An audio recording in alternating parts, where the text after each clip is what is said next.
হামজা রাদিয়াল্লাহু আনহু যখন ইসলাম তিনি কবুল করেননি, শিকার করে ফিরছিলেন। হামজা রাদিয়াল্লাহু আনহু সিংহ শিকার করতে পারতেন, সিংহ শিকার, চারটাখানি কথা মনে করছে। এরপর তিনি যখন যাচ্ছিলেন তখন এই দাসী হামজা রাদিয়াল্লাহু আনহুকে বললেন যে আপনি যদি দেখতেন কিভাবে আপনার ভাতিজাকে আবু জেহেল অপমান করলো, তাকে গালিগালাজ করলো, তাকে আঘাত করলো, তাহলে আপনি স্থির থাকতে পারতেন না। হামজা রাদিয়াল্লাহু আনহু তখন বললেন, আওয়া ফাআলা হাদা, সে কি সত্যিই কাজ করেছে? সেই দাসী বলল, বেলা ওয়াল্লাহ, আল্লাহর কসম করে বলছি অবশ্যই সেই কাজ করেছে। হামজা রাদিয়াল্লাহু আনহু বাসার দিকে না গিয়ে দারুন নাদওয়া অর্থাৎ মক্কার ওই যেটা কাবা দেখেন সেখানে গেলেন। সেখানে দেখলেন সেখানে আবু জেহেল তার দলবলকে নিয়ে সেখানে দাঁড়িয়ে আছে। হামজা রাদিয়াল্লাহু আনহু ঘোড়া থেকে নেমেই আবু জেহেলের কলার ধরলেন এবং প্রচণ্ড জোরে একটা ঘুষি দিলেন, প্রচণ্ড জোরে। বলে দেয় আবু জেহেল কিন্তু ওই সময়কার মক্কার রাষ্ট্রনেতা, মক্কার গোত্রের সব গোত্রের কিন্তু বনু মাখজুমের সর্দার।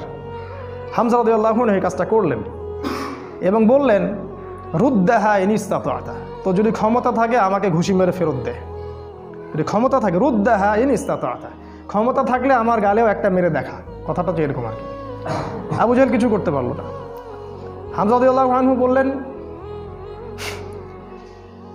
ইন্নী উশহিদু আল্লা ইলাহা ইল্লাল্লাহ ওয়া আকুলু মা ইয়াকুল, আমি সাক্ষ্য দিচ্ছি আল্লাহ ছাড়া কোনো মাবুদ নাই, আমার ভাতিজা যা বলে আমিও তাই বলি। রুদ্দাহা ইন ইসতাতা, যদি তোমার ক্ষমতা থাকে তাহলে আমাকে আঘাত করে দেখাও, আজকে থেকে আমি তার দলে, সে যা বলে আমিও তাই বলি। হামজা রাদিয়াল্লাহু আনহু ছুটলেন তার ভাতিজার দিকে, দারুল আরকামে গিয়ে তাকে পেলেন এবং সেখানে গিয়ে বললেন, ইয়া ইবনে আখি, হে আমার ভাতিজা, কুনতু আনসুরুকা বিল হামিয়া, আমি তোমাকে এর আগে আত্মীয়তার সম্পর্কের জন্য প্রোটেক্ট করতাম, ওয়ালান আনসুরুকা লিল ইসলাম, আর আজকে থেকে আমি তোমাকে ইসলামের জন্য প্রোটেক্ট করব ইনশাআল্লাহ। এই ঘটনায় রাসূল সাল্লাল্লাহু আলাইহি ওয়াসাল্লাম এত খুশি হয়েছিলেন, তিনি হামজা রাদিয়াল্লাহু আনহুকে একদম বুকে জড়িয়ে ধরে চুমু খাইলেন। আর যখন হামজা রাদিয়াল্লাহু আনহু উহুদের মাঠে শহীদ হন, আমাদের নবীজি অঝোর নয়নে কেঁদেছেন।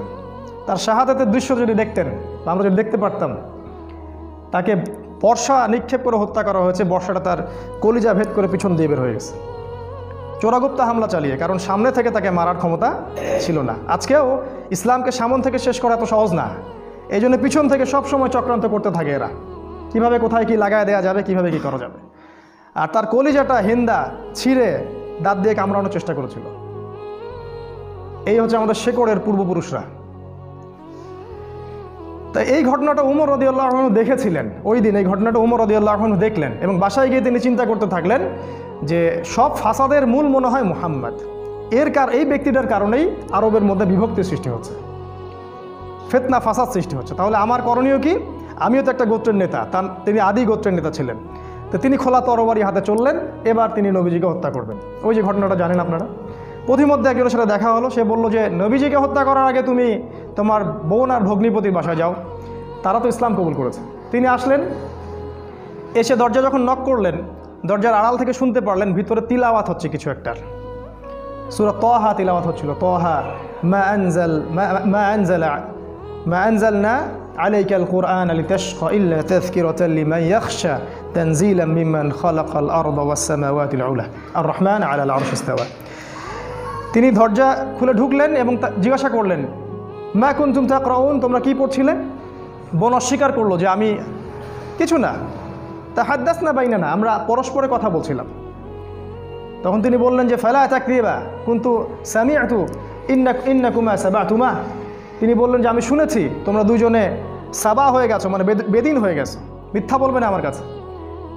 তখন তার ভগ্নিপতি বললেন, ইয়া ওমর হাল রাইতা হাক্কান ফি গায়রি দীনি, এই কথাটা বললেন, হে ওমর তুমি কি ইসলাম ছাড়া অন্য কোনো দিনের মধ্যে হক খুঁজে পেয়েছো? তখন তিনি বুঝতে পারলেন সত্যি সত্যি ইসলাম কবুল করেছে। তিনি মারধর শুরু করলেন, এক পর্যায়ে বোনকে থাপ্পড় মারলেন, রক্তাক্ত হয়ে গেলেন এবং তার বোন তখন তার নাকের উপরেই বললেন যে শাহিদতু আল্লা ইলাহা ইল্লাল্লাহ ওয়া আন্না মুহাম্মাদান আবদুহু ওয়া রাসূলুহু ইফআল মা শি'তা, তোমার যা ইচ্ছা তুমি তাই করো, আমি সাক্ষ্য দিচ্ছি আমরা যে আল্লাহ ছাড়া কোনো ইলাহ নাই এবং মুহাম্মদ আল্লাহর রাসূল সাল্লাল্লাহু আলাইহি ওয়াসাল্লাম। ওমর রাদিয়াল্লাহু আনহু ঠান্ডা হলেন এবং যেহেতু বোনকে মারছেন, একটা ভালোবাসা তো কাজ করে, মাথা যখন ঠান্ডা হলো তিনি জিজ্ঞাসা করলেন যে তোমরা কি পড়ছিলে? তিনি বললেন, নাচিন ইয়া উখতি, আমাকে ওই কাগজটা দাও হে আমার বোন, আমি একটু পড়ে দেখি। প্রথমে তিনি দিতে চান নাই, পরে তার ভগ্নিপতি বললেন, তার স্বামী তাকে বললেন যে, ইশারা করলেন তাকে দেও। কারণ তারা জানতেন উমর রাদিয়াল্লাহু আনহু একজন স্বচ্ছ মনের মানুষ ছিলেন, মানে হয় হকের পক্ষে নাহলে বাতিলের পক্ষে, মন একদম ফ্রেশ, ভিতরে কোনো প্যাচ নাই, মানে আমাদের মতো না কিন্তু, মানে কিছু কিছু হকে আবার কিছু কিছু বাতিলে, দেখেন না, সুবিধা খোঁজে, আজকে যদি অনুকূল থাকে তাইলে প্রতিকূল থাকলে নাই, এই টাইপের ছিলেন, একদম স্ট্রেট ফরওয়ার্ড, যে আমি হয় এদিকে আছি না এদিকে। এবার ওমর রাদিয়াল্লাহু আনহু সেই ওই চিরকুটটা পড়া শুরু করলেন, সেখানে ওই সূরা তাহা লেখা ছিল। এবং বলে রাখি, ওই সময় আরবে মেবি, আমি একটু ভুল হতে পারি, 16 থেকে 17 জন পড়াশোনা করতে পারতেন, 16 থেকে 17 জন লেখাপড়া করতে পারতেন, বাকিরা লেখাপড়া করতে জানতেন না। ইভেন আমাদের নবী সাল্লাল্লাহু আলাইহি ওয়াসাল্লামও লিখতে পড়তে জানতেন না, ওমর রাদিয়াল্লাহু আনহু পড়তে জানতেন। তিনি পড়লেন এবং পড়ে বুঝতে পারলেন। যখন তিনি সূরার তেলাওয়াত করতে করতে করতে করতে এই আয়াতে আসলেন, সূরা তাহার দেখবেন প্রায় এই যে 10 থেকে 20-এর মধ্যে আয়াতগুলো আছে, যে তাদেরকে অবকাশ দাও সেই দিন পর্যন্ত, জালেমদেরকে অবকাশ দাও সেই দিন পর্যন্ত যখন আল্লাহ পাক তাদের প্রত্যেককে ধরে ধরে হিসাব নেবেন। এই আয়াতগুলো যখন তিনি পড়তে লাগলেন, তখন তার হৃদয়টা গুলে, মানে আল্লাহর কালাম তো, তিনি বুঝতে পারছেন তিলাওয়াত, তিনি আর থাকতে পারলেন, স্থির থাকতে পারলেন না। তিনি একটা কথা বলেন, আমিন হাদা ফাররাত কুরাইশ, কুরাইশরা কি এটা থেকেই পালাচ্ছে? তার ইশারা করলেন যে কুরাইশরা এখান থেকেই পালাচ্ছে। তিনি চোখ দিয়ে দরদর করে পানি পড়তে লাগলেন এবং তিনি বললেন, খুজুনি ইলা রাসূলিল্লাহি ওয়া আসহাবিহি, আমাকে আল্লাহর রাসূল এবং তার সাহাবীদের কাছে নিয়ে চলো, আযহাবু ইলাইহি ওয়া আসলিমু, আমি তার কাছে যাব এবং ইসলাম কবুল করব। তিনি চললেন দারুল আরকামের দিকে, সেখানে ছিলেন হামজা রাদিয়াল্লাহু আনহু, ওই যে কিছুদিন আগে ইসলাম কবুল করছেন। হামজা রাদিয়াল্লাহু আনহু একজনকে পাঠালেন, দরজায় দেখো কে নক করছে। সে গিয়ে দেখলো, সাহাবীর নাম সম্ভবত খাব্বাব রাদিয়াল্লাহু আনহু। তিনি দেখলেন ফুটা দিয়ে যে ওমর ইবনুল খাত্তাব দরজার বাইরে তরোয়াল হাতে আছে। তিনি ভয় পেয়ে গেলেন, ভিতরে এসে বললেন, ক্বাদ জাআ ইবনুল খাত্তাব বিসাইফ, ইবনুল খাত্তাব তরোয়ালি হাতে এসেছে। তখন ওমর, সবাই ভয় পেয়ে গেলেন, আবু বকর সিদ্দিক সহ, যে এবার না জানি কি হয়, কিয়ামত হয়ে যাবে এখানে, কারণ তার প্রচণ্ড রাগ ছিল। তিনি যে কত বড় যোদ্ধা ছিলেন সেটা বদরের মাঠে গেলে বুঝতে পারবেন, বদরের মাঠে আমরা যখন যাবো ইনশাআল্লাহ। তো হামজা রাদিয়াল্লাহু আনহু বললেন, মা লাকুম ক্বাদ ওয়াজিদতুম, তোমাদের কি হয়েছে, তোমরা ভয় পাচ্ছ কেন? ইফতাহু লাহুল বাব, তার জন্য দরজাটা খুলে দাও। লাউ ইউরিদ বিহি খায়রান ইয়াসলিম, সে যদি উত্তম কিছুর জন্য আসে ইসলাম কবুল করবে। আও ইউরিদ গায়রা যালিক ইয়াকুনু কতলুহু আলাইনা হাইয়িনা, আর যদি ও খারাপ কোনো ইন্টেনশন এখানে আসে, ওকে আমরাই ধরে মেরে ফেলে দিব। এই যে হামজা, উনিও কাউকে টেরান না, তুমি এত বড় যোদ্ধা তো কি হয়েছে, আমরাও তোমার চেয়ে কম না।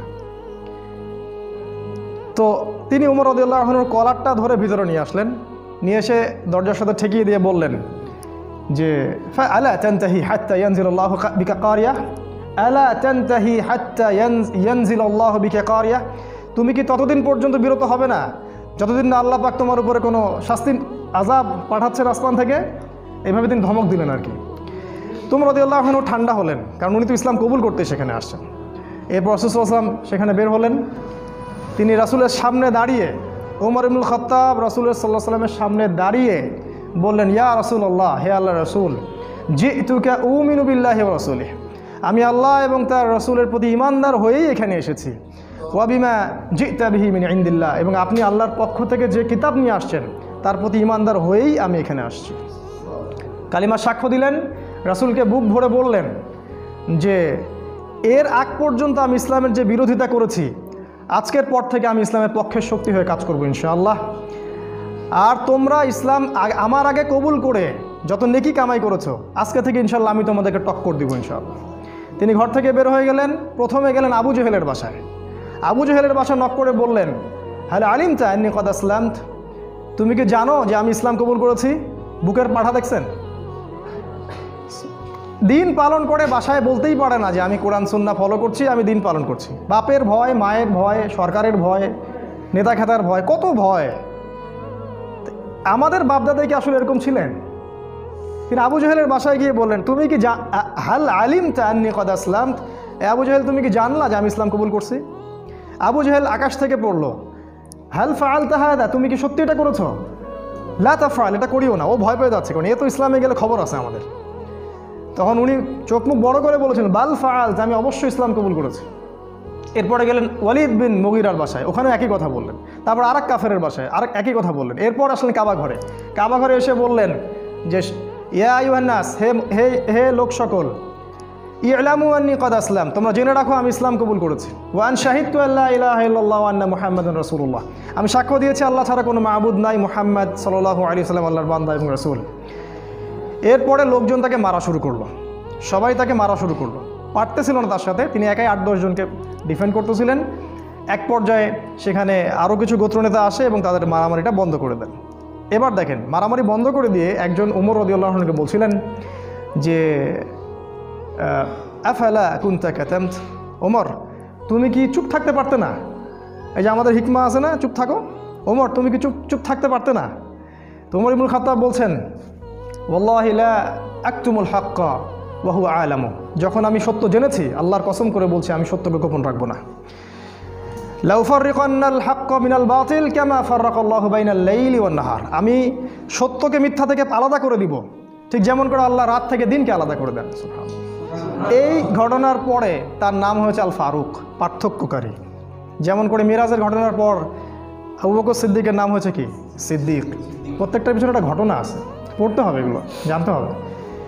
আপনি ওই রাজ্যে বিচরণ করবেন তখন ইনশাআল্লাহ। এবার ইসলাম শক্তিশালী, কারণ বড় বড় দুজন নেতা আমাদের পক্ষে। মনে করেন পুতিন আমাদের পক্ষে, মনে করেন ওই আরও বড় বড় কিছু নেতা আমাদের পক্ষে। এখন ইসলাম শক্তিশালী, তাদের কাছে ক্ষমতা আছে, লোকজন জলবল আছে, আর অর্থ সম্পদ আছে। এবার রাসূলুল্লাহ সাল্লাল্লাহু আলাইহি ওয়াসাল্লাম এর কাছে গিয়ে ওমর রাদিয়াল্লাহু আনহু বললেন, ইয়া রাসূলুল্লাহ আলাসনা আলাল হক আলাইসু আলাল বাতিল, এভাবে বলতে থাকলেন, আমরা কি হকের উপর নাই, ওরা কি বাতিলের উপর নাই? আলাসনা মুসলিমান, আমরা কি মুসলিম না? আলাইসুল মুশরিকিন, তারা কি মুশরিক না? আমরা কেন এখানে গোপনে এভাবে ইসলামের দাওয়াত দিব? আজকে থেকে প্রকাশ্য দাওয়াত দিব। এই তারপর থেকে ইসলামের প্রকাশ্য দাওয়াত শুরু হলো এবং মিছিল করতে করতে তারা কাবা ঘরে গেলেন এবং সবাই স্লোগান দিতে থাকলেন লা ইলাহা ইল্লাল্লাহ মুহাম্মাদুর রাসূলুল্লাহ, লা ইলাহা ইল্লাল্লাহ মুহাম্মাদুর রাসূলুল্লাহ। এবার আরবের লোকরা জাজল্যমান একটা দৃশ্য দেখতেছে, রেভলিউশন। হঠাৎ করে এই যে 50-60-70 জন মানুষ বের হচ্ছে রাস্তায় এবং কালিমার সাক্ষ্য দিচ্ছে। ওই সময় কিন্তু এই পপুলেশনটা খুব কম না, একটু বেশি। এবার নির্যাতনের মাত্রা আরও বাড়তে থাকলো। আমাদের হাতে অল্প সময় আছে, আমি 5 মিনিটে শেষ করছি ইনশাল্লাহ।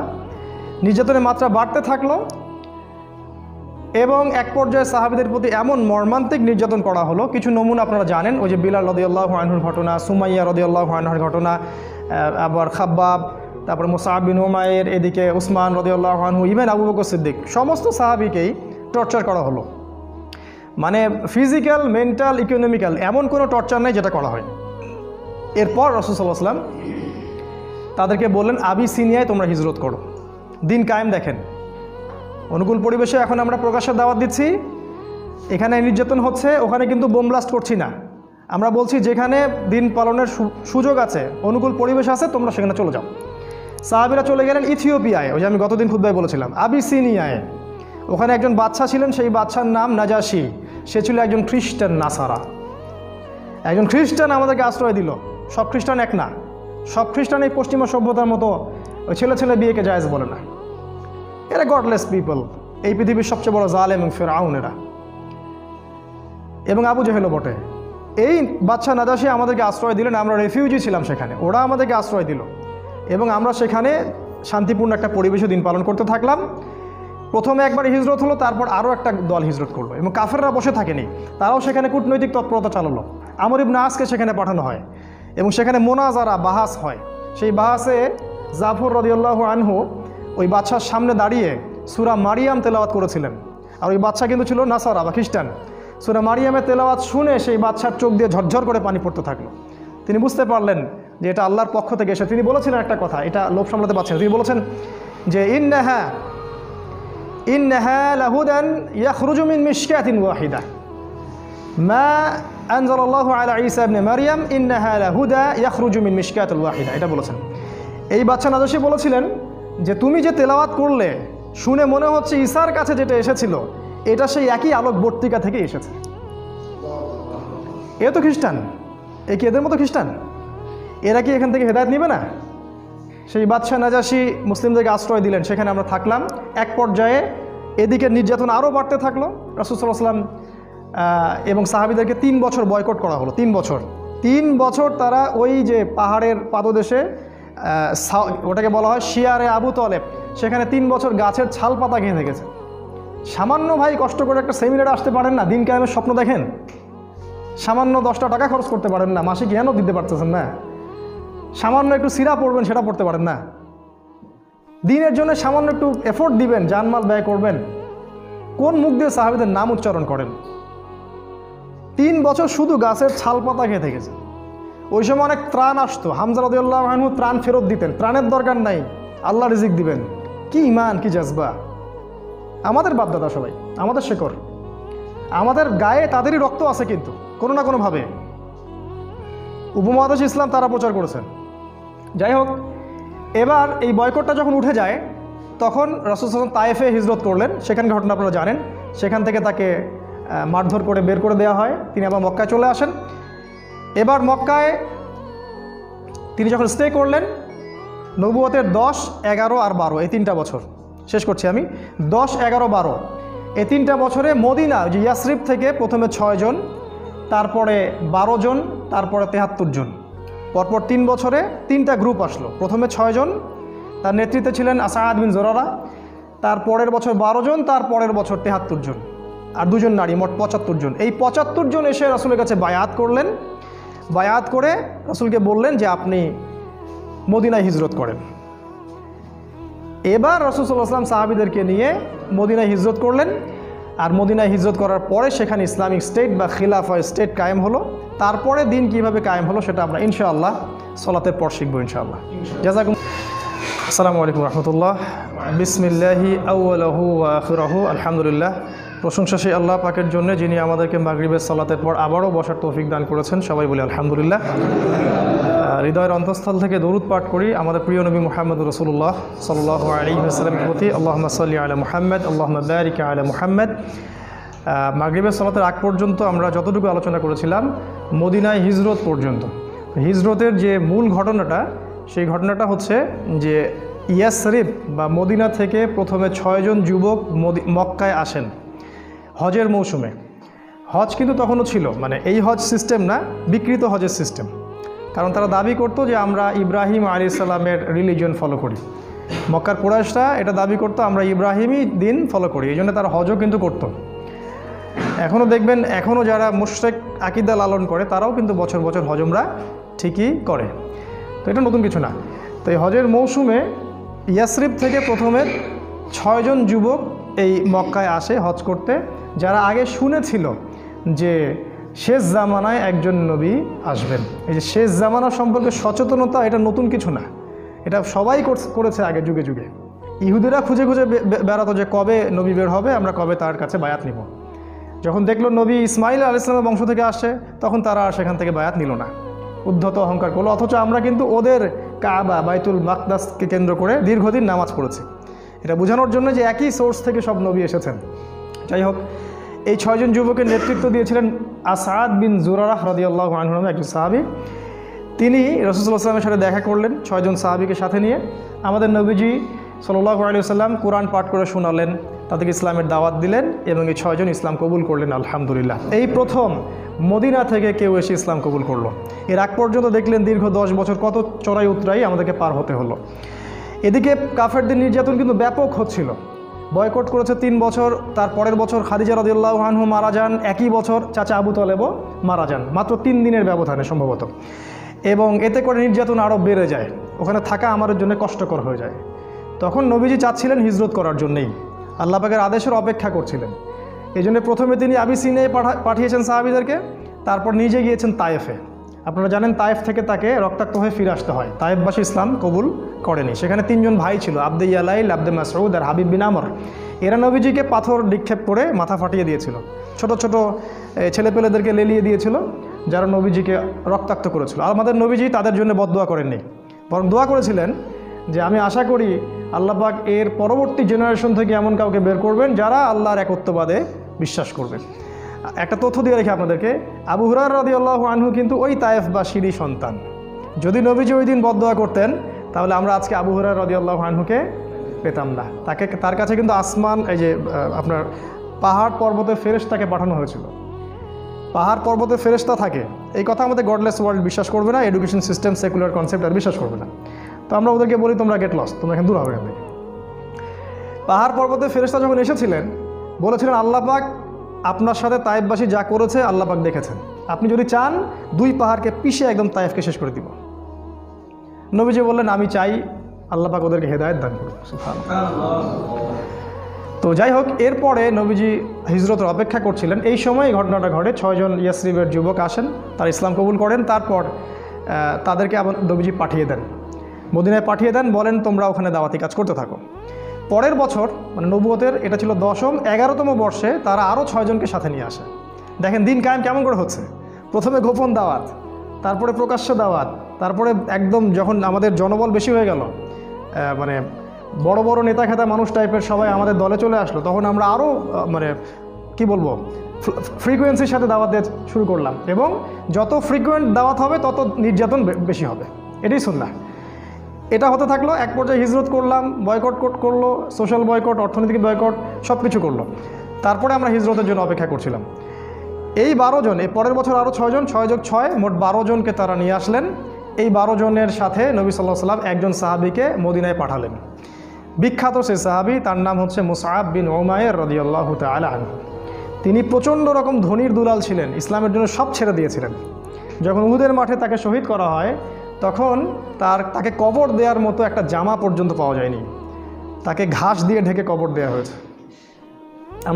আমরা যারা দায়ী তার কি মুসআব বিন উমাইর?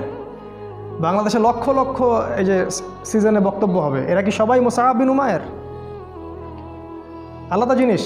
এই দায়ী ইসলামের ইতিহাসের প্রথম দায়ী। কুইজ আসবে আপনাদের অনেক সময়, জিজ্ঞাসা করে অনেকে, দেখবেন ইসলামের ইতিহাসে প্রথম দায়ীকে, এই মুসআব বিন উমাইর রাদিয়াল্লাহু আনহু। তাকে নবীজি পাঠালেন এই 12 জনের সাথে মদিনায়। এবার তিনি গিয়ে মদিনার ঘরে ঘরে দাওয়াত দিতে থাকলেন। আর মদিনায় ছিল আওস এবং খাজরাজ, 2টা গোত্র আপনারা জানেন।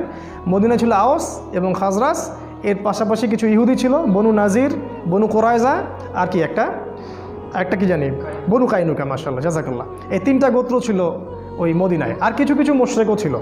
এই মুশরিকটা পরে মুনাফিক হয়ে যায় আর কি, আব্দুল্লাহ বিন উবাইয়ের অনুসারী। তো তিনি ঘরে ঘরে দাওয়াত দিতে থাকলেন এবং মাশাআল্লাহ আল্লাহ পাক দাওয়াত কবুল করলেন, এবং আস্তে আস্তে আস্তে আস্তে প্রায় 70-75 জন মানুষ ইসলাম কবুল করলেন মাশাআল্লাহ। প্রত্যেকেই এই মুসআব বিন উমাইর রাদিয়াল্লাহু আনহুর মাধ্যমে ইসলামের হেদায়েতটা পেলেন। চিন্তা করেন তাকে আল্লাহ পাক কিয়ামতের মাঠে কী নেকিটা দিবেন ইনশাআল্লাহ।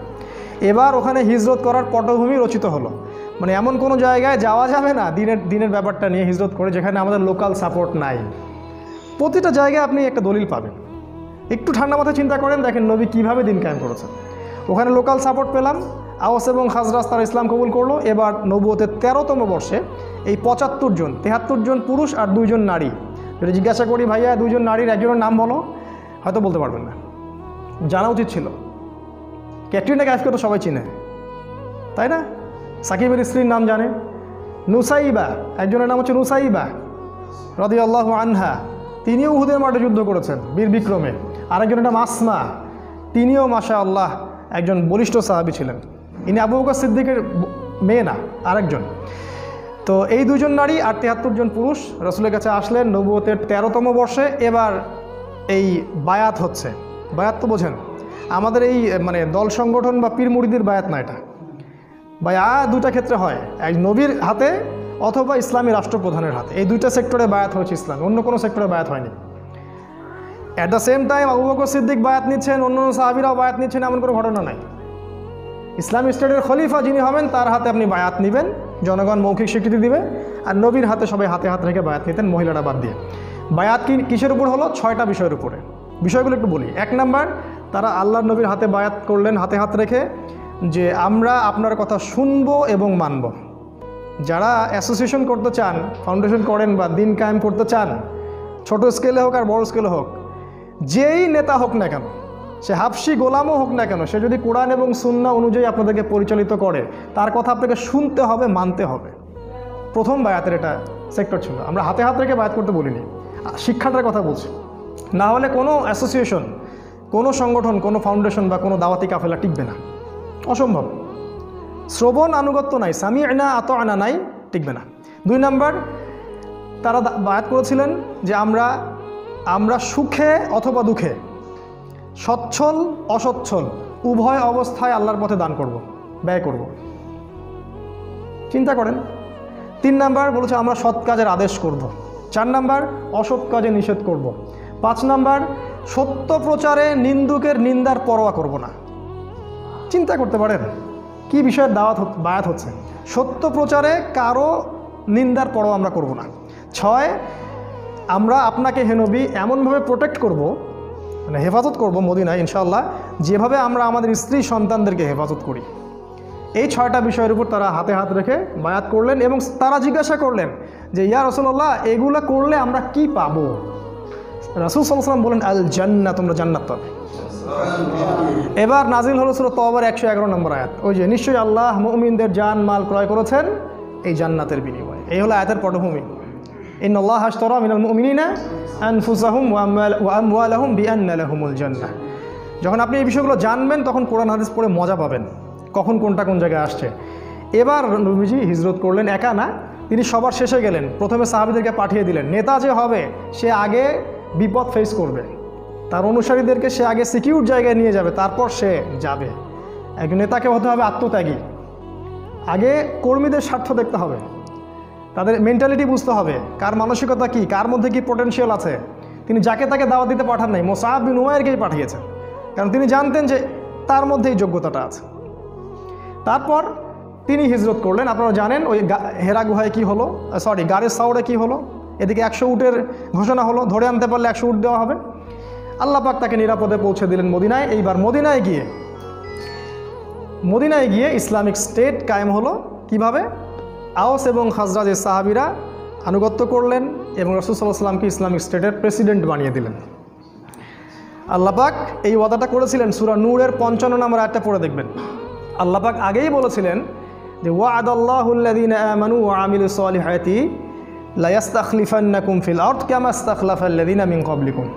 আয়াতটা শোনেন, আল্লাহ পাক বলছেন নিশ্চয়ই আল্লাহ ওয়াদা করেছেন যারা ঈমানদার এবং যারা সৎ আমল করে যে আল্লাহ পাক তাদেরকে অবশ্যই খেলাফত দান করবেন। সূরা নূরে আছে 55 নম্বর আয়াত। খেলাফত পাওয়ার শর্ত এটা, আপনাকে ঈমানদার হতে প্রকৃত আমল সলেহ করতে হবে। একটা বড়, শেষের দিকে আরও 2টা শর্ত আছে। 1, আল্লাহর সাথে শিরিক করা যাবে না। আর 2 নাম্বার, আল্লাহ যখন ক্ষমতা দিবেন তখন ইনসাফ ছাড়া অন্য কোনো দুর্নীতি করা যাবে না, তাহলে শক্তি নষ্ট হয়ে যাবে, খেলাফত চলে যাবে, যেটা হয়েছে এখন আমাদের আর কি। খেলাফা কায়েম হয়ে গেল এবং ওখানে ইহুদিদের সাথে একটা চুক্তি হলো। আওস খাজরাজ ইহুদি সবার সাথে একটা চুক্তি হলো, কারণ ওরা ইসলামিক স্টেটের মধ্যে চলে আসলো। ওরা পছন্দ করেনি নবীকে, তারপরেও তাদেরকে সেখানে থাকতে তারা বাধ্য হলো। এবং মুশরিক যারা ছিল ওখানকার, তারা মুনাফিক হয়ে আব্দুল্লাহ বিন উবাইয়ের নেতৃত্বে ইসলামের শত্রুতা করতে থাকলো। তারা বাহ্যিকভাবে ইসলাম কবুল করলো ঠিকই, কিন্তু অভ্যন্তরীণ দিক থেকে তারা ইসলামকে পছন্দ করেনি। আর আমাদের নবী এই সনদটার নাম দিয়েছিলেন মদিনা সনদ। আজকে যদি প্রতিটা মুসলিম দেশ, অ্যাটলিস্ট মুসলিম দেশ মদিনা সনদ অনুযায়ী চলতো, তাহলে আমাদের সমাজের অবস্থা আজকে এমন হতো না। মুখে খালি বলি আমরা মদিনা সনদ, কোনো মদিনা সনদের এগুলা বাস্তবায়ন নাই, সবই বোগাস, আইওয়াশ, খালি মানুষকে ধোকা দেওয়া। এরপর কি হলো? এরপরে আমরা কিন্তু দেখেন স্টেট পেলাম। দেখেন ইসলামিক আইন বাস্তবায়ন কখন হলো? যখন আমরা স্টেট পেলাম। তারপরে মক্কায় কোনো ইসলামিক আইন বাস্তবায়ন করলেন না নবীজি। মক্কায় যখন সাহাবীদেরকে নির্যাতন করা হচ্ছিল, সাহাবীরা বলছিলেন আমাদেরকে যুদ্ধের অনুমতি দেন ইয়া রাসূলুল্লাহ, আমরা আল্লাহর পথে যুদ্ধ করব এই মুশরিকদের বিরুদ্ধে। আমাদের নবীজি কিন্তু বলছেন সবর করো, ইসবির ইয়া আলা ইয়াসির ইন্নামা ওয়াইদাকুমুল জান্নাহ, তোমরা ধৈর্য ধরো, তোমাদের জন্য জান্নাত আছে। ওই সময় ধৈর্যটাই ছিল আমাদের জিহাদ, কারণ মক্কায় আমাদের এরকম পরিবেশ ছিল না। কখন কি করতে হবে দিন কায়েমের ক্ষেত্রে বুঝতে হবে। মদিনায় গিয়ে আমরা পেলাম ইসলামিক স্টেট, আমাদের সার্বভৌমত্ব, মদিনার চুক্তি হয়ে গেল।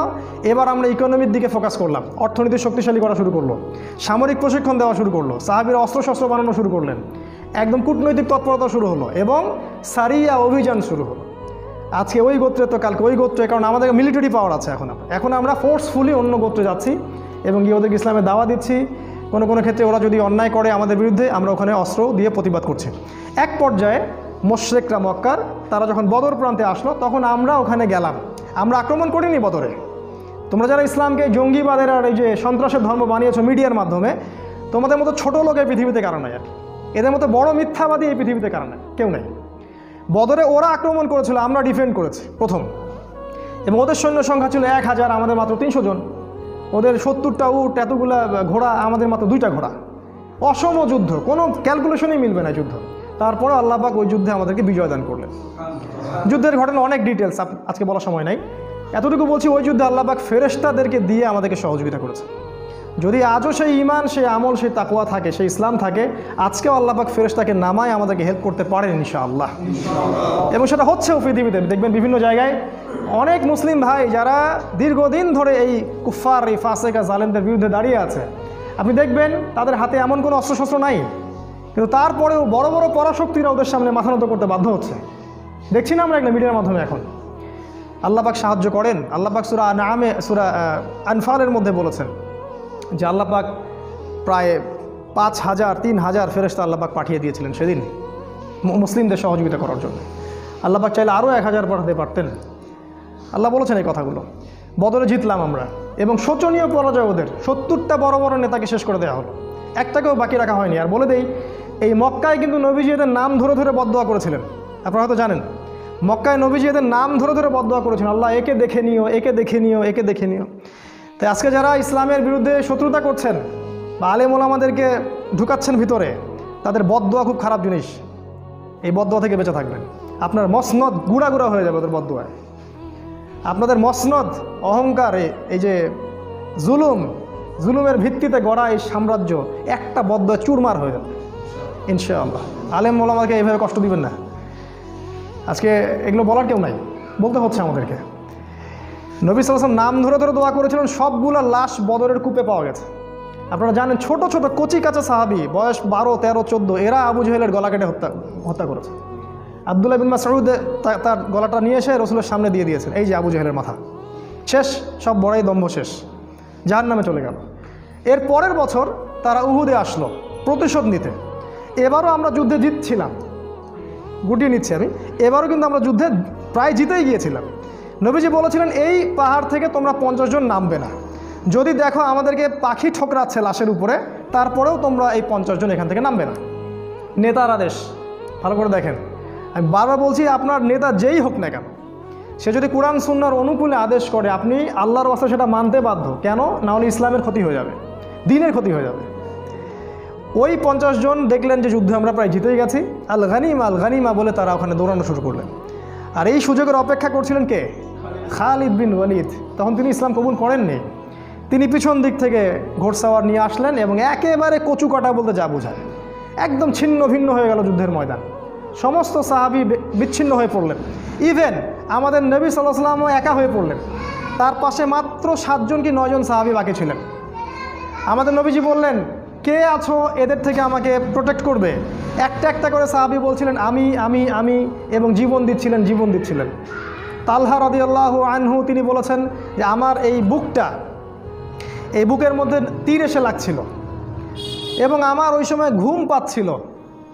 সুবহানাল্লাহ। এবং সাকিনা আল্লাহ পাক দিয়েছিলেন। তিনি এক হাতে তরবারি নিয়ে লড়াই করছিলেন। তার গায়ে পরে দেখা গেছে 70টা অস্ত্র চোটের দাগ আছে, 70টার মতো। এ তালহা রাদিয়াল্লাহু আনহা, তাকে বলা হয় জীবন্ত শহীদ। তার পাশেই মাত্র 7 থেকে 9 জন সাহাবী ছিলেন। তারা প্রত্যেকে জীবন উৎসর্গ করে নবীজিকে প্রোটেক্ট করলেন। আমাদের নবীজির আহত হলেন, তার দাঁত ভেঙে গেল। এইখানে এই ডান চোয়ালের ভিতরে করাত আছে না, লৌহ বর্মের কড়া, এটা ঢুকে চলে গেছিল ভিতরে। 3 জনের নাম আজকে বলতেছি না, সময় কম, সময় লেগে যাবে। এই 3 জন নবীকে আক্রমণ করেছিল আর কি। ইবনু কামিয়া একজনের নাম, একজন সাদ ইবনে আবি ওয়াক্কাসের ভাই, এরা মিলে নবীকে আক্রমণ করেছিল। তো নবীজি রক্তাক্ত হলেন, আহত হলেন, এবং সাহাবিরা প্রায় 70 জন সাহাবি শহীদ হয়ে গেলেন। তার মধ্যে বিখ্যাত সাহাবি হামজা রাদিয়াল্লাহু আনহু ছিলেন, যাকে বর্ষা নিক্ষেপ করে হত্যা করা হয়। এই মুসআব বিন উমাইর রাদিয়াল্লাহু আনহুও শহীদ হয়ে গেলেন। এগুলো বলার আমার খুব পিপাসা ছিল, ইনশাল্লাহ পরে এক সময় হবে। যে এই সাহাবির ডান হাত কেটে ফেলা হয়, ডান হাত দিয়ে অস্ত্র চালাচ্ছিলেন, ডান হাত কেটে ফেলা হয় অস্ত্রের আঘাতে, তারপর বাঁ হাত দিয়ে তরোয়াল চালাচ্ছিলেন। একজন মুসলিম কখনো পরাজিত হয় না শেষ পর্যন্ত সে সার্ভাইভ করার চেষ্টা করবে। তারপর তিনি বুকের সাথে পতাকাটাকে জড়িয়ে রেখেছিলেন। এই অবস্থায় তাকে দ্বিখণ্ডিত করে হত্যা করা হয়। এই হলো মুসআব বিন উমাইর রাদিয়াল্লাহু আনহু। এরকম অসংখ্য সাহাবী, 70 জন সাহাবী সেদিন শহীদ হয়ে গেলেন। কেন? ওই যে নেতা আদেশ করেছিলেন, ওখান থেকে নেমো না, যদি আমাদেরকে দেখো পাখি ঠোকরাচ্ছে তাও নেমো না। তারা কিন্তু দৌড়ালেন গানিমা। এই ভুলের মাসুল দিতে হলো। এবং সাময়িকভাবে আমরা উহুদ যুদ্ধে কিন্তু মোটামুটি বলা যায় পরাজিত দ্বার প্রান্তে চলে গেলাম। যদিও বা তারপরে ওই সাহাবীদের মাধ্যমে এবং আল্লাহ রাসূল ডাক দিলেন, এই সাহাবীরা তোমরা আমার কাছে চলে আসো।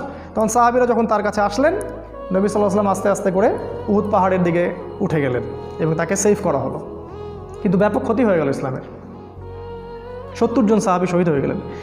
এই হলো উহুদ। তারপরে আসলো খন্দক। পরের বছর তারা আবার আক্রমণ করলো।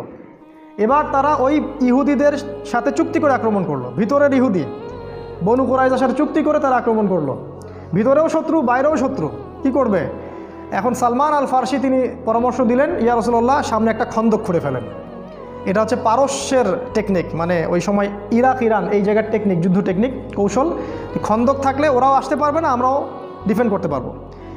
আমাদের নবীজি খেয়ে না খেয়ে সেই খন্দক খুঁড়লেন নিজে, খালি পেটে, পেটের মধ্যে পাথর বেঁধে। প্রত্যেক সাহাবীকে 10 হাত করে জায়গা দেওয়া হলো, তোমরা খোঁড়ো। আজকে আমরা যারা দিনের রিপ্রেজেন্টেটিভ আর কি, দিনের জন্য কিছু কিছু কাজ করতে নিজের অপমান মনে হয়, ছোট মনে হয়, তাই না? আমাদের নবীজি নিজে সেখানে খন্দক খুঁড়লেন, এত বড় নেতা হয়েও। আজকে আমাদের অপমান ফিল হয় দিনের জন্য কাজ করতে। দিনের কোনো কাজই ছোট না। এবং ওই সময় অনেক মোজেজা দেখা গেল, নবীজির বরকতে খাবার বেড়ে গেল, অনেক ঘটনা ঘটেছে আর কি। যাই হোক, ওরা আক্রমণ করলো কিন্তু ওরা কিছু করতে পারলো না, কারণ খন্দক ছিল। এই প্ল্যানটা খুব মাস্টার প্ল্যান ছিল। এই টেকনিকটা আরবের কেউ তখন দেখে নাই, প্রথম দেখা হলো। আর সালমান আর ফারসিকে আল্লাহ রসুল একজন বুকে জড়িয়ে ধরলেন। তিনি বলেন, সালমান মিন আহলি বাইত, সালমান আজকে থেকে আমার পরিবারের একজন। সুবহানাল্লাহ, চিন্তা করছেন, সালমান আমার পরিবারের একজন আজকে থেকে। এই জন্য শিয়ারা তাকে নিয়ে একটু বেশি বাড়াবাড়ি করে, এই জন্য বুঝবেন, এখন বুঝবেন জিনিসগুলো। তারপরে এবার সেখানে একজন বিখ্যাত সাহাবী ছিলেন, সাদ ইবনে মুআজ রাদিয়াল্লাহু আনহু। তার একটা কথা ছিল, এই কথাটা বলে আমি আগাচ্ছি। তিনি বলেছিলেন, ইয়া রাসূলুল্লাহ, আপনি যুদ্ধ করেন, আমরা মুসাকে তার কওম যা বলেছিল আমরা কখনো আপনাকে সেটা বলবো না। আপনি যদি আমাদেরকে নিয়ে সমুদ্রে ঝাঁপাতে চান, আমরা আপনার সাথে সমুদ্রেও লাফ দিতে প্রস্তুত আছি। পাবেন এরকম অনুসারী? এখন এরকম মুসলিমরা পাবেন? এই সাদ বিন মুআজ রাদিয়াল্লাহু আনহুকে এই খন্দকের যুদ্ধে শহীদ করা হয় এবং তিনি দোয়া করেছিলেন, আল্লাহ, মুশরিকদের সাথে যদি কোনো যুদ্ধ বাকি থাকে আমাকে জীবিত রেখো। তিনি শহীদ হলেন এবং শহীদ হওয়ার আগে বললেন যে আজকের পর থেকে মুশরিকরা আমাদেরকে আর আক্রমণ করবে না, কারণ আমি আল্লাহর কাছে দোয়া করেছিলাম যদি মুশরিকদের সাথে কোনো যুদ্ধ বাকি থেকে থাকে, আল্লাহ আমাকে আপনি বাঁচিয়ে রাখেন। আজকে আমি শহীদ হচ্ছি, তার মানে এরপর থেকে ইসলাম আরও সামনের দিকে যাবে, আর ওরা আমাদেরকে আক্রমণ করতে পারবে না। এবং তাই হলো। এরপর থেকে তারা আর আমাদেরকে আক্রমণ করতে পারলো না। এরপর থেকে সব কাউন্টার অ্যাটাক শুরু হলো এবং আমরা এবার অফেন্সিভলি অ্যাটাক করা শুরু করলাম। আগে আমরা ডিফেন্স করছিলাম, এবার আমরা অ্যাটাক করা শুরু করলাম। আস্তে আস্তে আরবে বিভিন্ন গোত্রগুলো আমরা আস্তে আস্তে করতলগত করলাম। এবং 6ষ্ঠ হিজরিতে গিয়ে নবী সাল্লাল্লাহু আলাইহি ওয়াসাল্লাম হুদাই ওই যে ওমরা করতে যেতে চাইলেন, তারা পথ আটকে দিল এবং ওখানে খালিদ বিন ওয়ালিদ অন্যান্য সাহাবী, ওই সময় তারা মানে কুফার ছিলেন, তারা পথ আটকে দিল। সেখানে চুক্তি হলো, হুদাইবিয়ার চুক্তি, 10 বছর আমরা লড়াই করব না, আমাদের কেউ আপনাদের ওখানে গেলে আপনারা ফিরিয়ে দিবেন, আপনাদের কেউ আসলে আমরা ফিরিয়ে দিব না, ইত্যাদি। সবগুলোতে নবীজি বললেন, ঠিক আছে, তোমরা যা বলবো তাই। কারণ নবীজি জানতেন কোনো মুসলিম মুরতাদ হয়ে তোমাদের দলে যাবে না, যদি আসে তাহলে তোমাদের থেকে আমাদের এখানে আসবে। এবং তিনি চাচ্ছিলেন, দেখেন মাস্টার প্ল্যানটা ছিল এই নবীজির মাস্টার প্ল্যান। দিন কায়েম মানে আপনাকে মাস্টার প্ল্যান করতে হবে, একদম বড় প্ল্যান, ছক কষে আপনাকে প্ল্যান মাফিক যেতে হবে। সেটা হলো নবীজি চাচ্ছিলেন আগে বড় শক্তিটার সাথে আমরা চুক্তিবদ্ধ হই, তারপরে আমি ছোট ছোট সবগুলোকে দেখে নিব। কারণ ছোট ছোট কারা? মদিনার মুনাফিক, ওই বনু কুরাইজা, বনু কাইনুকা, বনু নাজির, এদেরকে দেখতে হবে, কারণ এরা আমাদের খুব ক্ষতি করছে। ইহুদি হচ্ছে একটা সবচেয়ে বি ক্লাস একটা জাত আর কি। এবার নবীজি যখন মুশরিকদের সাথে 10 বছর চুক্তি হয়ে গেল, তিনি নিশ্চিত হয়ে গেলেন এরা আর আমাদেরকে এখন আক্রমণ করবে না, চুক্তিবদ্ধ আছি আমরা। এবার তিনি খায়বার অ্যাটাক করলেন কাউকে না জানিয়ে। ইভেন তার স্ত্রীকেও তিনি বুঝতে দিলেন না যে কালকে সকালে আমি আক্রমণ করতে যাচ্ছি। দেখেন কি মাস্টার প্ল্যান। এবং খায়বারের পতাকা দিলেন তিনি আলী রাদিয়াল্লাহু আনহুর হাতে, এবং তিনি বললেন যে কালকে আমি এমন একজনের হাতে পতাকা দিব যাকে আল্লাহ ভালোবাসেন, তার রসুলও ভালোবাসে। সুবহানাল্লাহ। সবাই আশা করছিলেন যে আমি হব সেই সাহাবী, কিন্তু সকালবেলা তিনি খুঁজলেন আলী কোথায়। ওই ছোট্ট আলী যার কথা বললাম প্রথমে, বড় হয়ে গেছে এখন। উনি ইসলামের এমন কোনো যুদ্ধ নাই যেখানে রাসূলের পাশে ছিলেন না, বদরেও, উহুদে, সব জায়গায়। আমাদের বাচ্চাদেরকে আলীর মতো তৈরি করতে হবে রাদিয়াল্লাহু আনহু। তো তাকে পতাকা দেওয়া হলো এবং বলা হলো যে তোমার দ্বারা যদি একটা ব্যক্তিও হেদায়েত পায় তাহলে সেটা হবে লাল উট কোরবানি করার চেয়ে বেশি নেকির কাজ। এখানে একটা ঘটনা ঘটে। আলী রাদিয়াল্লাহু আনহু যেটা দুর্গ জয় হচ্ছিল না, সেই দুর্গে একজন সেনাপতি ছিল, তার নাম হচ্ছে মারহাব। এই মারহাব এত বড় যোদ্ধা ছিল যে একাই সে 10-20 জনের সাথে লড়তে পারত। আলী রাদিয়াল্লাহু আনহু তার সামনে দাঁড়িয়ে বললেন, আমার মা আমার নাম রেখেছে হায়দার। এবার দ্বন্দ্বযুদ্ধ শুরু হলো। ও প্রচণ্ড আক্রমণ করলো। মানে ইতিহাসের বইগুলোতে এসেছে যে আলী রাদিয়াল্লাহু আনহু ঢালটা হাত থেকে পড়ে যায়। আর আলী রাদিয়াল্লাহু আনহুকে আল্লাহ পাক ওই সময় এমন শক্তি দেন যে হাত দিয়ে তিনি বাঁ হাত দিয়ে লোহার কপাটটা খুলে ঢাল হিসেবে ব্যবহার করেছিলেন। সুবহানাল্লাহ। এবং তার একটা কোপ এই মারহাবের মাথা থেকে শুরু করে একদম পা পর্যন্ত বডিটা পুরো দ্বিখণ্ডিত হয়ে গেল এবং তরোয়ালটা মাটিতে গেঁথে গেল। এইভাবে মারহাবকে নিহত হতে হয় এবং আলী রাদিয়াল্লাহু আনহুর মাধ্যমে এই দুর্গটা জয় হয়, নামুস দুর্গ। পরে দেখবেন এবার খায়বার বিজয় হয়ে গেল। খায়বার বিজয়ের পর প্রচুর সম্পত্তি পেলাম আমরা, গনিমতের মাল, এবং মুসলিমদের মধ্যে যারা দরিদ্র ছিল সবার ইকোনমিক অবস্থা ভালো হয়ে গেল। আল্লাহর পথে জিহাদ করবেন না, কখনো অর্থনৈতিক স্বাবলম্বিতা আসবে না। শুধু ওই ধার ঋণ আর ওই করে আমাদের চললে হয়তো হবে না। যেদিন থেকে এই উম্মাহ জিহাদ ছেড়ে দিয়েছে ওই দিন থেকে আমরা আজকে দাস হয়ে গেছি। একসময় যারা আমাদেরকে ট্যাক্স দিত, জিজিয়া দিত, আমাদের শেল্টারে বড় হতো, এরাই আজকে আমাদেরকে ঋণ দেয়, লোন দেয়। ওদের লোনে আমরা রাষ্ট্র চালাই, আর সব দেয় চড়া সুদে। মানে সুদ খাওয়াবে আপনাকে এই কারণে যাতে আপনার দোয়া কবুল না হয়। আমি আজকে একটা হাদিস পড়েছি, 1 মিনিট, আমি এটা আগে কখনো পড়িনি। সেটা হচ্ছে সুদখোরদেরকে আমি শুধু সতর্ক করার জন্য বলছি, যারা রিবার সাথে সম্পৃক্ত থাকবে এবং বিনা তওবায় মারা যাবে, আল্লাহ পাক তাদেরকে যে শাস্তিটা দিবেন কিয়ামতের মাঠে সেটা হচ্ছে, দেখেন, তাদের পেটটা ফুলে থাকবে উঁচু। এবং ফেরাউনের যে অনুসারীরা ছিল, ফেরাউনের অনুসারীরা, এই তথ্যটা আমি আগে পাইনি, ফেরাউনের অনুসারীরা জাহান্নামে এই সুদখোরদেরকে মারিয়ে মারিয়ে মারিয়ে জাহান্নামে যাবে। ফেরাউনের অনুসারীদের পায়ের তলে এদেরকে পিষ্ট করে জাহান্নামে দেওয়া হবে। কত বড় মানে অপমানজনক শাস্তি! কারণ কি? কারণ এই রিবার মাধ্যমে পুরো বিশ্বে একটা ফেরাউনি অর্থনৈতিক দাসত্ব সৃষ্টি করা হয়েছে। একই জিনিস ফেরাউন যা করেছে, রিবার মাধ্যমে এটা তাই করা হয়েছে। তো এবার সচ্ছলতা চলে আসলো। তারপরে দেখেন, এবার নবী সাল্লাল্লাহু আলাইহি ওয়াসাল্লাম পররাষ্ট্রনীতি শুরু করলেন। রোমের সম্রাটকে দাওয়াত দিচ্ছেন, ওইদিকে হিরাক্লিয়াসকে দাওয়াত দিচ্ছেন, মিশরে দাওয়াত দিচ্ছেন। আস্তে আস্তে এটা এক্সপ্যান্ড করলো। আগে ছিল শুধু মদিনায়, এখন চলে গেল পুরো বিশ্বব্যাপী। কীভাবে দিন কায়েম হচ্ছে দেখেন, লেভেলগুলো দেখেন। এবার দলে দলে মানুষ ইসলামের দিকে আসতে থাকলো, দলে দলে মানুষ। এর মধ্যে কিছু বিচ্ছিন্ন ঘটনা ঘটেছে, যেমন বীরে মাউনার ঘটনা, তারপরে আপনার ওই যে 70 জন সাহাবিকে ট্র্যাপে ফেলে হত্যা করা হয় সেটার ঘটনা। অনেক ঘটনা ঘটেছে যেখানে অনেক সাহাবিকে কিন্তু ওই কাফের মুশরিকরা অনেক ট্র্যাপ সৃষ্টি করে মেরে ফেলেছে। ওই যে খুবাইব রাদিয়াল্লাহু আনহু, তাকে শুলে চড়িয়ে হত্যা করা হয়েছে, অনেক সাহাবিকে মেরে ফেলা হয়েছে। কিন্তু তারপরেও ইসলাম থেমেছিল না, মানুষ দলে দলে ইসলাম কবুল করতে থাকলো। এবং রাসূল সাল্লাল্লাহু আলাইহি ওয়াসাল্লাম এবার মক্কা অভিমুখে অভিযান দেওয়ার মনস্থ করলেন। তিনি একটা ওসিলা খুঁজছিলেন, আল্লাহ পাক সে ওসিলা দিয়ে দিলেন। কারণ মদিনার শেল্টারে একটা গোত্র ছিল আর মক্কার শেল্টারে আরেকটা গোত্র ছিল। কোনো না কোনোভাবে এই দুই গোত্রের একটা দ্বন্দ্ব হয়ে যায় এবং ওই মুশরিকদের আন্ডারে যে ছিল তারা মুসলিমদের একজন মানে যেটাকে বলে জিম্মি, তাকে হত্যা করে এবং তারা চুক্তি লঙ্ঘন করে। এবার নবী সাল্লাল্লাহু আলাইহি ওয়াসাল্লাম সুযোগ পেয়ে গেলেন, প্রায় লক্ষাধিক সৈন্য বলা হয় সাহাবী নিয়ে তিনি মক্কা অভিমুখে রওনা হলেন। এবং কাউকে না জানিয়ে উল্টো দিক দিয়ে, যাতে ওটা বুঝতে না পারে আমি মক্কায় যাচ্ছি। ট্যাকটিক কত স্মার্ট তিনি দেখেন, মুশরিকদের সাথে চুক্তি করে খায়বার অ্যাটাক করলেন। কারণ বড় শত্রু আমাকে এখন কিছু করতে পারবে না, এখন আগে একে দেখে নেই, তারপরে আমি একে দেখে নেব। আমাদের মতো ওই খালি মসজিদে আসো যাও এই কনসেপ্টে তিনি বিশ্বাসী ছিলেন না। প্ল্যান করে আগাতেন যে এরপরে কি তারপরে কি, তিনি কখনো ক্লান্ত হতেন না। এগুলো সুন্নাহ, স্ট্র্যাটেজিক সুন্নাহ। তারপর মক্কা যখন অ্যাটাক করা হয় তখন মক্কার মুশরিকরা বুঝে ফেললো আর আমাদের গত্যন্তর নাই। এবার আবু সুফিয়ান পর্যন্ত এসে কি করলো জানেন তো? আবু সুফিয়ান পর্যন্ত এসে নতজানু হয়ে ইসলাম কবুল করলো। কিন্তু প্রথমে কবুল করতে চায়নি, পরে কিন্তু কবুল করলো নতজানু হয়ে। এবং রাসূল সাল্লাল্লাহু আলাইহি ওয়াসাল্লাম বিনা যুদ্ধে পুরো মক্কাটাকে জয় করলেন। আমাদের নবী রাহমাতুল্লিল আলামিন মক্কার প্রতিটা মানুষকে মাফ করে দিলেন। তবে তিনি এক শ্রেণীর মানুষকে মাফ করেন নাই। কাবার গেলাফ ধরা অবস্থায় তাকে হত্যা করা হয়েছে। তারা কারা? যারা নবীজিকে গালি দিয়ে কবিতা লিখে কষ্ট দিয়েছিল, তাদেরকে তিনি মাফ করেননি।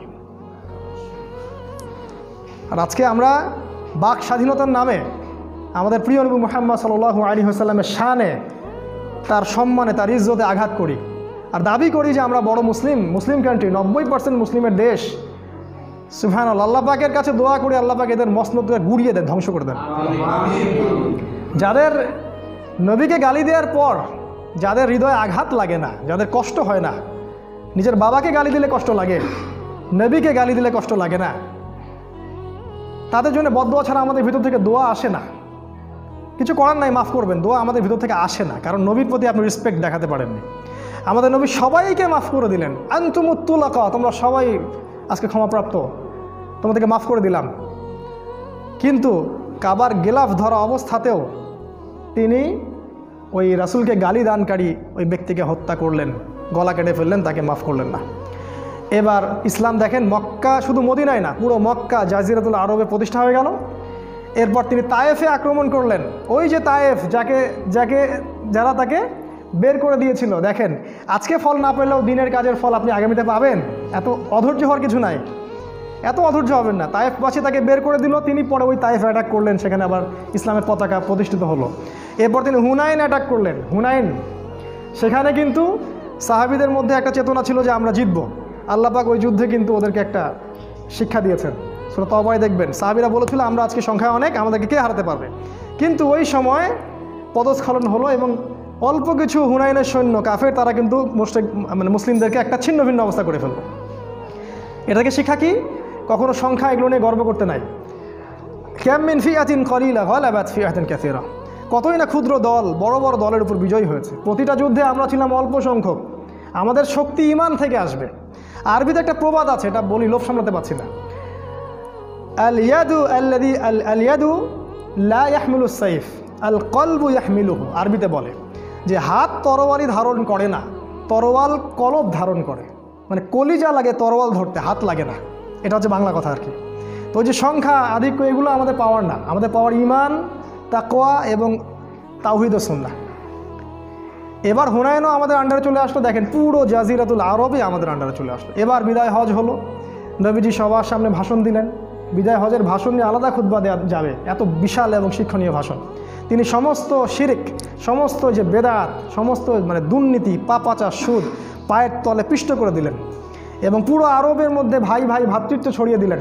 তিনি বললেন আজকে থেকে অনারবের উপর কোনো অধিকার নাই, আরবের উপর কোনো কর্তৃত্ব নাই, লালের সাদার উপর কোনো কর্তৃত্ব নাই, সাদার কালোর উপর কোনো কর্তৃত্ব নাই। কুল্লুকুম মিন আদম, তোমরা সবাই আদম সন্তান, ওয়া আদম মিন তুরাব, এবং আদম মাটির সন্তান। ইসলামী ভ্রাতৃত্ব প্রতিষ্ঠা হলো, পুরো জাজিরাতুল আরব ইসলামের করতলগত হলো। এরপর আপনারা জানেন আবু বকর সিদ্দিক, ওমর, উসমান, আলী, আর অনেক সময় চলেছে।